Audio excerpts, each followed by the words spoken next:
I stood there, frozen in disbelief, as my father's voice echoed around the lavish banquet hall, cutting through the laughter and clinking wine glasses like a knife. It was meant to be a celebration, a grand family gathering to toast my sister's recent promotion, her name glimmering in gold on the shimmering backdrop.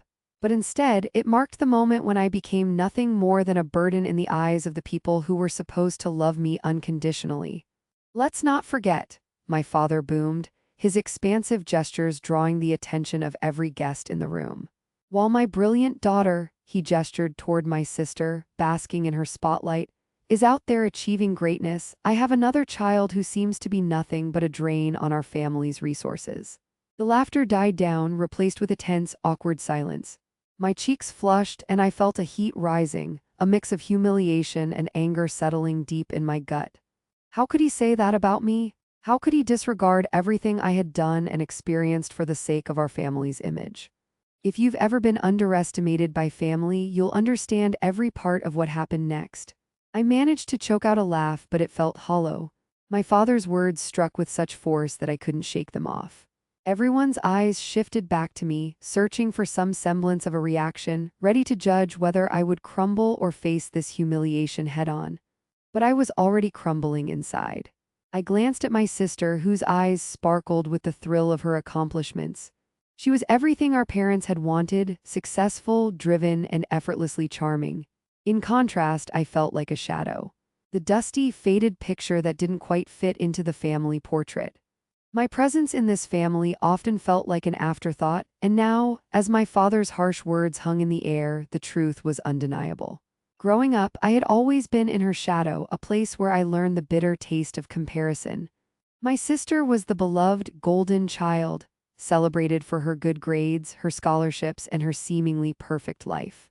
I was just the other sibling, the one with too few achievements, the one who had never lived up to the family's expectations. No matter what I did, it felt like I was standing on quicksand, struggling to find my footing while she floated effortlessly above me. The evening wore on, but my heart sank deeper with each passing moment. I could hear the conversations around me, muffled as if the world had shifted to an alternate dimension.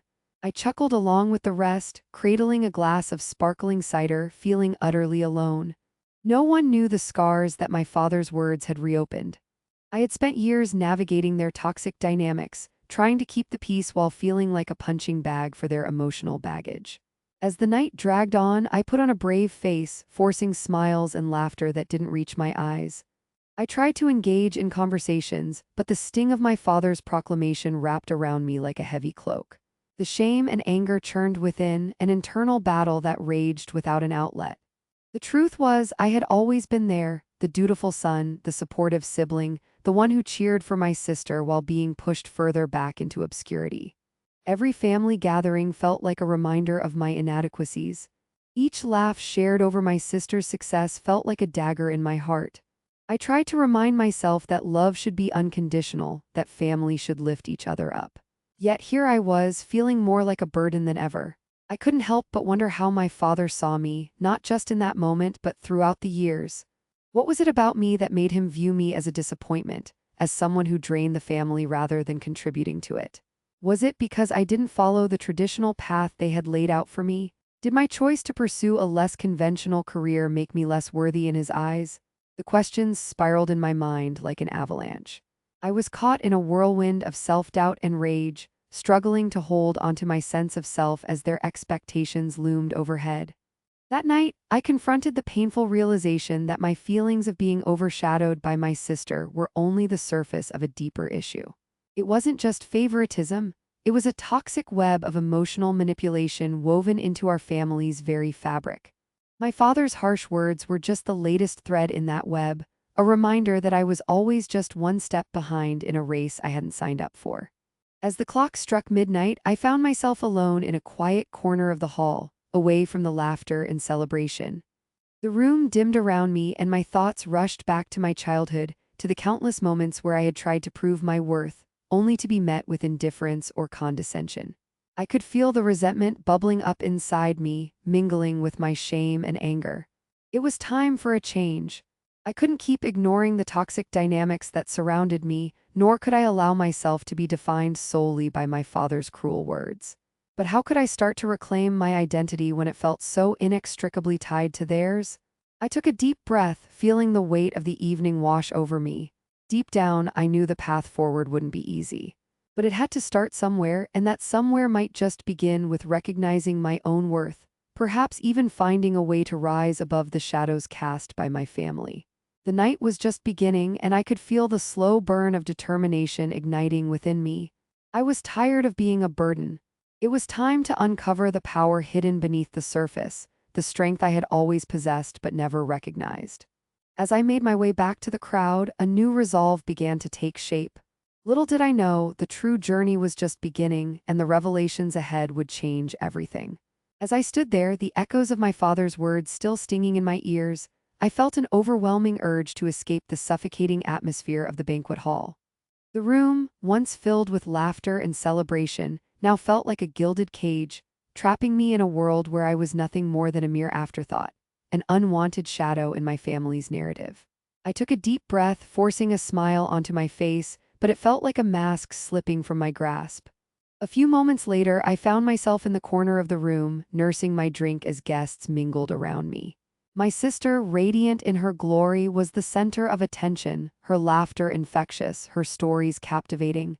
I couldn't blame her, she was everything our parents had envisioned. But watching her bask in the spotlight while I lingered on the periphery was a cruel reminder of my own insignificance. I noticed my uncle, a wealthy businessman with a penchant for power plays, joining the group around my sister. The conversation quickly shifted to her future in the family business, a topic that had become a routine performance at these gatherings. "She's going to be a force to reckon with," my uncle declared, his voice booming as he placed a hand on her shoulder. "With her talent, our company will thrive." I felt the familiar pang of envy twist in my gut.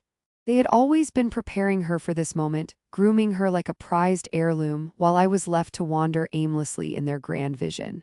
My heart raced as I overheard my mother joining in, her voice dripping with admiration. "It's about time we had someone who could elevate the family's name.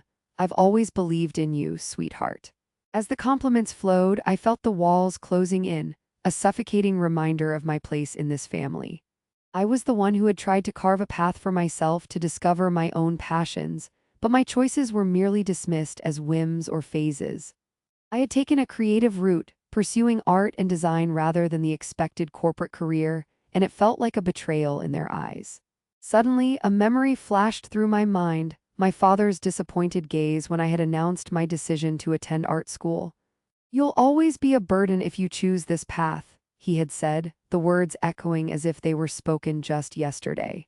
I had fought hard to prove them wrong, to seek validation through my work, but it seemed like every effort was overshadowed by my sister's achievements.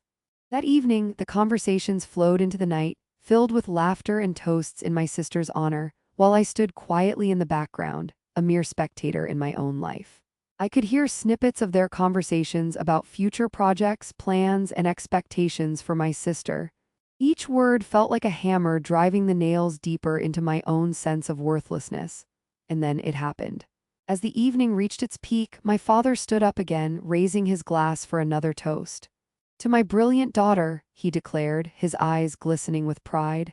"May you continue to make our family proud and lead the way for your brother, who clearly needs some guidance." The words hung in the air like a heavy fog, suffocating and suffusing the room with a palpable tension. I could feel the eyes of the guests shift toward me, gauging my reaction, waiting to see if I would shrink away or confront the uncomfortable truth. The anger that had been simmering inside me surged to the surface, demanding attention. But instead of lashing out, I felt a different resolve begin to form. This was the moment I had long avoided, the moment where I could either continue to be the family's punching bag or finally stand up for myself. I thought back to all the times I had let their comments slide, all the times I had accepted their dismissiveness as my reality. No more. I remembered the flickers of my own accomplishments, the art show I had organized last year, the small design firm I had started on my own. They had looked down upon my choices, but I had built something from the ground up. Perhaps it was time to show them that I was not just a burden but an individual with dreams, aspirations, and the means to achieve them. As I gathered my courage, a wave of clarity washed over me. I realized that the comparisons and dismissals had been a form of manipulation. My family's toxic dynamics had kept me in my place, allowing them to flourish while I faded into obscurity. I had spent years trying to fit into their mold, but now I understood I wasn't just my father's son or my sister's brother. I was me, and it was time to reclaim that identity.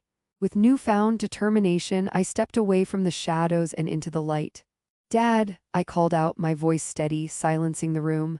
"I may not be the golden child, but I am not a burden either. I have my own path, and it's time to recognize that." Gasps echoed around the room, and for the first time, I saw shock register on my father's face. It was a moment of clarity, a rupture in the family narrative that had been so carefully constructed. The tension was palpable, and I felt a surge of adrenaline, knowing that I had finally spoken my truth. I could see my sister's expression shift from surprise to something more complex, perhaps even a hint of jealousy. But I wasn't there to engage with her anymore. I was done with comparison. As the whispers began to ripple through the crowd, I felt a flicker of hope igniting within me. This was just the beginning of taking back my power. I was ready to confront their expectations, to dismantle the toxic narratives that had held me captive for so long. And as I stood there amidst the uncertainty and shifting dynamics, I realized one thing: I was no longer the burden. I was ready to reclaim my identity. And for the first time in years, I felt a sense of liberation wash over me, a promise of change. The family that had once defined me was about to discover a new side of who I truly was. The fight for my identity had just begun. As the night wore on and the laughter echoed around me, a fire ignited deep within. The memory of my past attempts to establish my identity, my art show, the small design firm I had built from the ground up, fueled my determination. I remembered every time I felt dismissed, every time my father's words cut like a blade. But what he didn't know, what my family hadn't realized, was that I had been plotting my own course. I had found a way to take control of my destiny, sidestepping their expectations and building a life that was authentically mine. Over the past year, while they reveled in their wealth and status, I had quietly immersed myself in the world of stocks and investments. It started as a means to escape the family's narrative, a way to prove that I could succeed on my own. I had taken the small savings I had earned from my design projects and began to study the market, learning everything I could about trading, investment strategies, and financial growth. What began as a mere distraction had transformed into a passion, and now it was time to reveal its potential. As I stood in the shadows of the banquet hall, a new plan began to take shape in my mind. I envisioned a future where I could stand tall, no longer tethered to the expectations of my family. I had recently developed a business plan for a startup that combined my love for design with my newfound financial acumen, an innovative platform that would revolutionize the way people approached home decor and personal style. The concept was simple yet powerful: a subscription service that allowed customers to receive personalized design advice and curated decor items directly to their doorstep. It was a way to empower others to express themselves and create spaces that reflected their individuality, something I had yearned for myself. The more I thought about it, the more I realized that this was not just a financial opportunity. It was a chance to reclaim my identity. My family had always dismissed my creative aspirations, labeling them as whims. But they hadn't seen the hard work and dedication I had poured into my projects. They had no idea how successful I could be if given the chance. Taking a deep breath, I made my way to the bar, ordering another drink to steady my nerves. It was time for me to confront the ugly truths of my family dynamics. I had been underestimated for too long, and I was ready to change the narrative. My father's condescending remarks had ignited a fire in me, a desire not only to prove my worth but to expose the hypocrisy of their perceptions. As I stood there, my sister's laughter ringing in my ears, I caught sight of my father across the room. He was regaling a small group of guests with tales of his business successes, completely oblivious to the growing storm within me. His confidence, his air of superiority, only fueled my determination. He believed he had the power to define my worth, but he was about to learn that I had been quietly crafting a different story, one where I was the protagonist, not the burden. I meticulously planned my approach. I would unveil my startup at the next family gathering, presenting not just my business idea but the evidence of my financial success. I had already seen significant returns on my investments, and I would use that to showcase the potential of my entrepreneurial spirit. I could visualize the shock on their faces. This was the moment of reckoning I had long awaited. But before I could fully commit to this confrontation, a sudden realization struck me. I wouldn't just be fighting for my own validation. I was also fighting for others like me, those who felt stifled by their families' expectations, those who yearned to break free from the shadows. The thought invigorated me. I had a chance to inspire change, to show that one could forge their own path regardless of family ties. As the evening progressed, I felt a surge of confidence. I could see my uncle and my mother exchanging glances, their whispers filled with doubt about my future and disdain for my choices. It was time to challenge that narrative. I wanted them to understand that their perceptions were not the final word on my worth. The moment I had anticipated finally arrived. My father raised his glass again and the hall fell silent. To family, he proclaimed, his voice booming, to those who will carry the legacy forward. I felt a rush of adrenaline surge through me. This was my moment. I stood up, the weight of my father's gaze heavy upon me. The room fell silent, all eyes on me. Actually, Dad, there's something I need to say. The murmurs rippled through the crowd, surprise etched on their faces. I could see my sister's expression morph from delight to confusion. My heart raced, but I focused on the resolve that had built up within me. You've always viewed me as the burden, the one who's failed to meet expectations. But I'm here to tell you that your perception of me is about to change. I took a deep breath, glancing around the room, catching the skeptical looks of my family. For the past year, I've been investing and building my own business plan. I'm not just an artist, I'm an entrepreneur, and I'm ready to show you what I can achieve. The room exploded with whispers, the tension palpable. My father's expression morphed from surprise to outright confrontation. "What are you talking about?" he barked, his authoritative tone attempting to drown me out, but I pressed on, undeterred. I've been successful in my investments, and I'm about to launch a startup that will change the way people experience design. I've done the work, and I'm ready to take the leap. At that moment, I felt a mix of fear and exhilaration. My family's world had been shaken, and I was reclaiming my narrative. The stunned silence that followed was deafening, but I knew I had set the stage for a confrontation that could change everything. My journey toward self-acceptance and validation had just begun, and I was finally ready to step into my power. The next chapter was about to unfold, and I was no longer the background character in my own life. I was ready to rise. As the evening progressed, I could feel the tension building within me. My heart raced with anticipation as I watched my family revel in their own narratives, blissfully unaware of the storm brewing just beneath the surface. My father, still basking in the glow of his perceived superiority, continued to regale his guests with tales of his business triumphs, casting me aside as an afterthought, a burden, as he had so cruelly stated. But this time I wouldn't remain silent. I had spent too long in the shadows, cowering under the weight of their expectations and insults. It was time to rise, to shine, and to shatter the illusion they had crafted around me. I took another deep breath, the cool air filling my lungs with resolve. I could feel the power coursing through my veins, igniting a fierce determination to reclaim my narrative. Just as I was about to step forward, the atmosphere shifted. My mother's voice pierced through the laughter, a note of disdain lacing her words. "Honestly, I don't understand why you even bother with your little projects. It's not like they'll ever amount to anything." The room fell silent, every eye turning towards me, and I felt the heat rise to my face. The familiar sting of humiliation washed over me, but this time it was different. Instead of retreating, I felt a surge of defiance. "Mom, if you think my projects are just little whims, you don't know the half of it," I called out, my voice steady and unwavering. The room buzzed with surprise, and I could see the flicker of shock in my father's eyes. It was as if I had thrown a stone into a still pond, sending ripples of disbelief throughout the crowd. "What are you talking about?" my father shot back, his tone laced with irritation. "You've never been serious about anything in your life." I stepped forward, feeling the weight of their gazes upon me, and with every word that flowed from my lips, I felt lighter. "You think I'm a burden, that my dreams are frivolous, but I have built something for myself, something that will change everything." I could see the confusion etched on their faces, but I wasn't finished yet. I needed them to understand. I have been investing in the stock market, learning the ins and outs of finance, and I've built a successful portfolio. I've also developed a startup that combines my passion for design with my financial acumen. My voice rang out, strong and clear, cutting through the murmurs of disbelief. The room fell silent, every pair of eyes glued to me, and I could feel the weight of their judgment heavy in the air.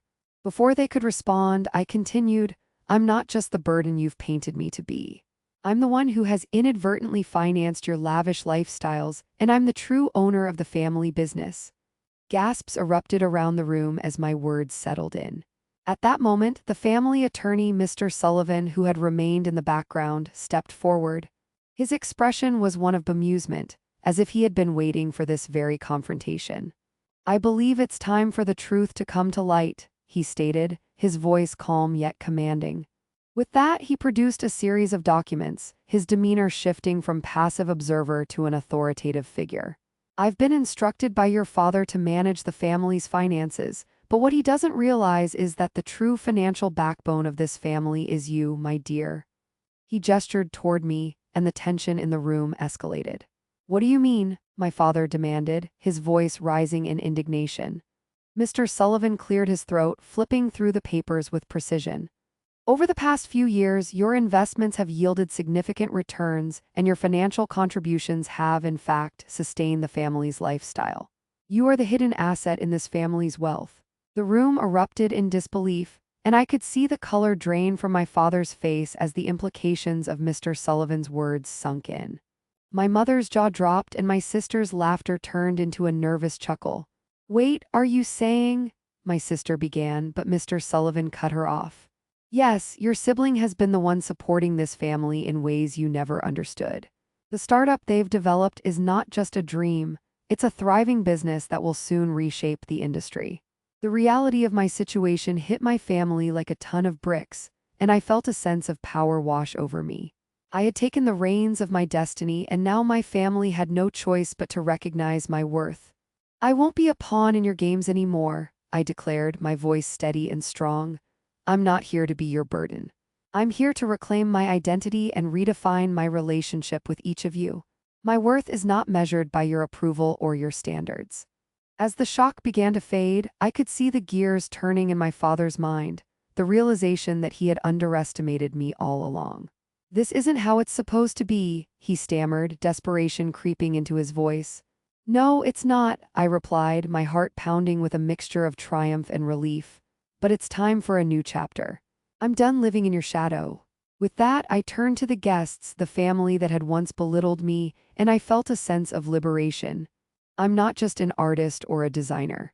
I'm a business owner, an investor, and someone who has fought to carve out a space in this world. I will not be silenced or diminished any longer. As the evening shifted from disbelief to acceptance, I felt a warmth envelop me. I was ready to embrace my future, free from the constraints of my family's expectations. I had learned that true wealth lies not in monetary gain, but in the strength of one's identity and the courage to stand tall against adversity. In that moment, I understood that I had not only reclaimed my narrative, but had also set the stage for others who felt trapped within their family dynamics. I would become a beacon of hope for those who dared to dream beyond the limitations imposed upon them. As I left the banquet hall that night, I felt lighter than air, a sense of clarity washing over me. I was no longer the burden, I was the architect of my destiny. And with every step I took, I was ready to build a life that reflected who I truly was, one filled with purpose, passion, and an unwavering belief in my worth. If you enjoyed this story, subscribe for more stories where the underdog finally gets the justice they deserve.